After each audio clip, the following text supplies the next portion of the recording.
Hello, Mia Zambrano here.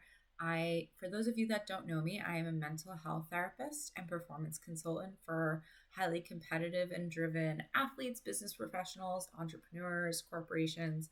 And I wanted to jump on today to talk about something that came to my attention.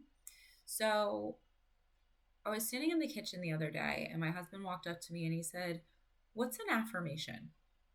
And I loved the question so much that I was just like, I need to talk about this because at first thought, it's like, oh, it's a positive statement that we tell ourselves, right? But I think this word gets tossed out so much and it's not dove into enough to really understand what it is and how it truly benefits you or why we use them. So, yes, like very basically, an affirmation is a positive self statement. You can use it as an I or a you statement. So, I am this, or if it feels too difficult to say it like that, some people will use the you form. So, write it in like a second person, like you are blank.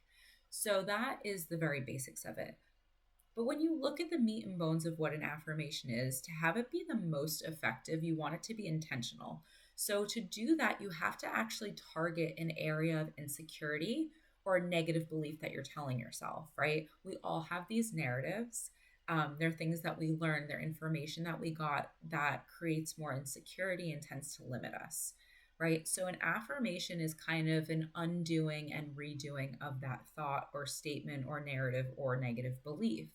So if my narrative or my thought is, I'm never going to be able to do this thing, maybe my affirmation would be, I am competent and in control, or I am able to do this, or you are unstoppable, right? Like that might be an affirmation to try to help tweak it. Now, with the affirmations too, you want it to feel realistic. If you're telling yourself something that just seems so foreign, it's not going to resonate.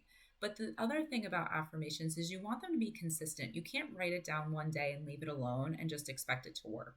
Repetition and intensity are what are going to help us learn, just like we learn anything else. In school, you didn't take in one piece of information and just hope it worked for you, right? You consistently studied, you revisited it, and that's where it became very productive and very helpful.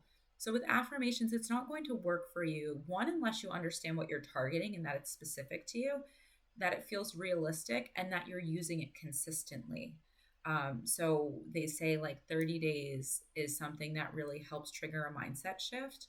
If you can have it very visibly accessible to you, I put them as my screensavers on my phone or write it on post-it notes, reminders, whatever. It set an alarm that goes off every day with it.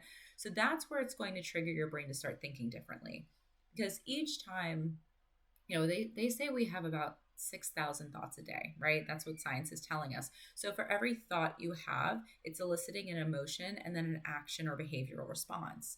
And then that cycle just continues on and on and on. So by introducing a more positive thought or an affirmation, you're actually creating a new reality in which you're functioning by. So that's my take on affirmations. Would love to hear your feedback. Please like, comment, and looking forward to talking soon.